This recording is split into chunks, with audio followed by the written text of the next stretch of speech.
Okay, next thing in this topology, we need to configure these two ISE nodes.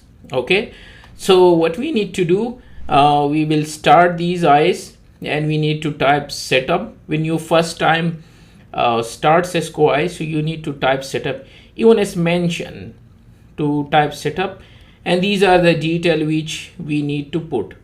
100.210 is the IP address, this is the gateway, okay, DNS and primary name server, NTP, and system time zone. So let's go to ISE 1. Okay, this is the IP address. So setup.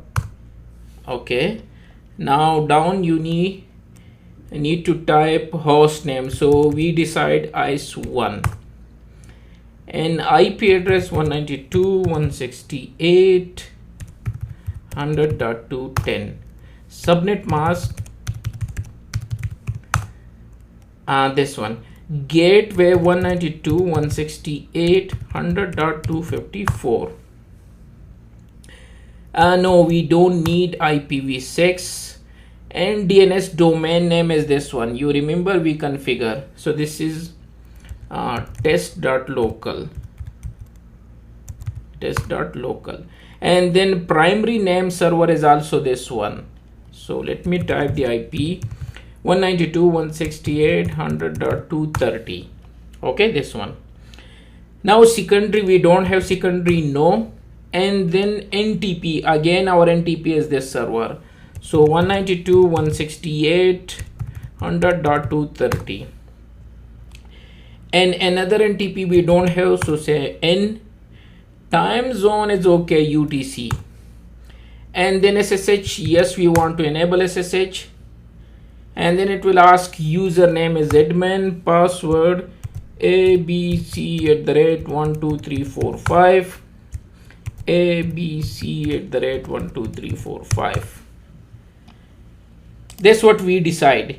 So they ask me these detail, ISE 1, okay, because we put entry for ISE 1 and DNS, so that's why I give the exact name, okay.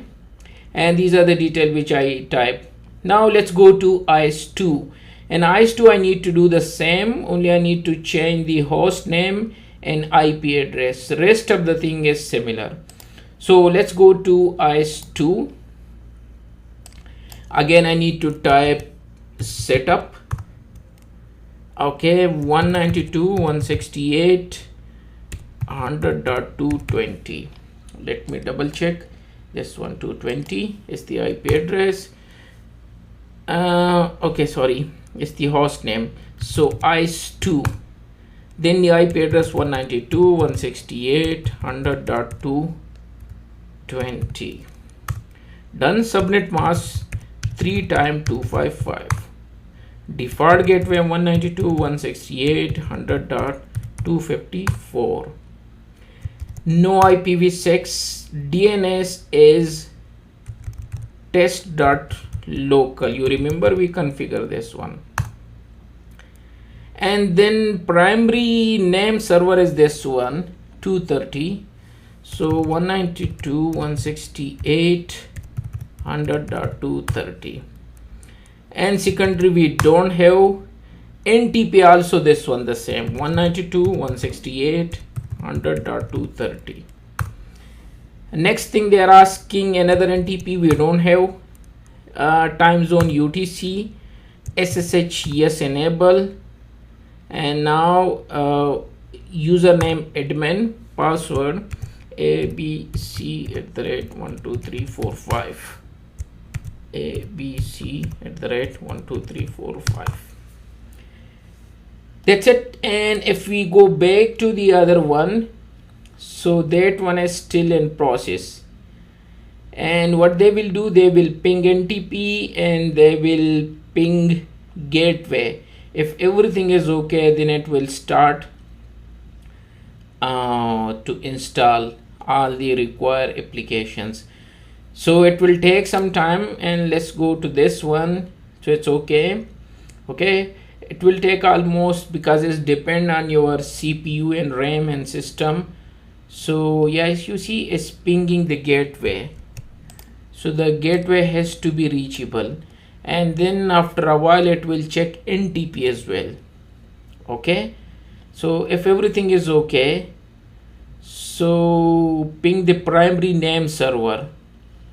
So keep in mind, if these things are not available, it will prompt an error. So it's pinging the gateway, then it's pinging the primary name server, which is our DNS, this one. Okay, let's go back to this one. So I hope so it will take some time, 10 to 15 or 20 minutes, and then we can check them by these IP from my management PC. I can access them by name and I can access them by IP. You remember we already put entry and DNS for these two ISE. So I can type ISE.test.local to access this server, and I can access this one by ISE2.test.local. If you can't remember, let me access this server to show you, and DNS. So let's go to remote desktop, 100.230, connect, and password is abc@12345.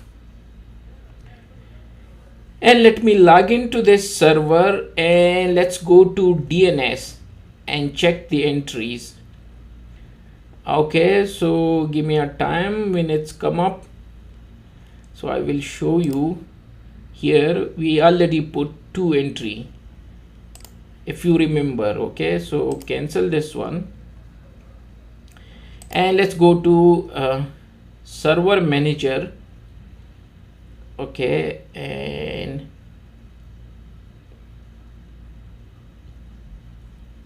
okay, and now I need to go to DNS tool and go to DNS. Okay, and DNS you will see 2 entries which we already done. Okay, so let's go to DNS because it will take some time to show up. Until, let me see ISE1. So it's still in process, and ISE2 is also in process, still in process. Let's go back to DNS. Okay, and DNS, let's go to forward lookup zone, test.local, and here is ISE1 100.210. We already create these entries, and this one. And if we go to reverse, so reverse is these 2 IP, 210 and 220, and these are the fully qualified domain name, ISE1 test.local and ISE2 test.local. So it means I can ping by IP and I can ping by, so if I say ISE1 test.local, so I can ping, and if I check ISE2, so I can ping by name and I can ping by 192.168.100.210. okay, and 220. So keep in mind, I can access these ISE nodes by IP and I can access them by name. But because I'm here, this is my management PC to access these. So what I can do, if I don't have entries, so I need to put 2 things in my local system is better. So let me go to my local system, go to C and go to, I think so, window, and there is system 32. Okay, system, yeah, system 32, and I believe there is etc driver. I believe I just need to check, yeah, driver, and then etc, and here is host file, yeah, this one. So if I open it, okay, I already put the entries, it's better now. I thought I did not put. So what I done, I put these 2 entry. You need to put these 2 entry, this the location. If you go to your C drive window, system 32 drivers, and etc. There is host file, and host file you need to put that whenever I try to access this by this IP, it means this one, and either by this one ISE1 test.local, it means I want to access this 210. Okay, so this what you need to do in your management PC, so it will be easy to access them by name as well and by IP as well. So you need to put this entry in your local host for lab purpose. So I thought I did not put, but I already done it. So you need to put these two entry. Okay, if you want to see, let me close them. So 210 is ISE1.test.local. This entry is already in DNS, and 100.220 is ISE2.test.local. Okay, done. Let me close, and let me close, because ISE are not yet installed. Okay, it will take some time, and until what we can do, we can access them later on by typing IP address or by host name.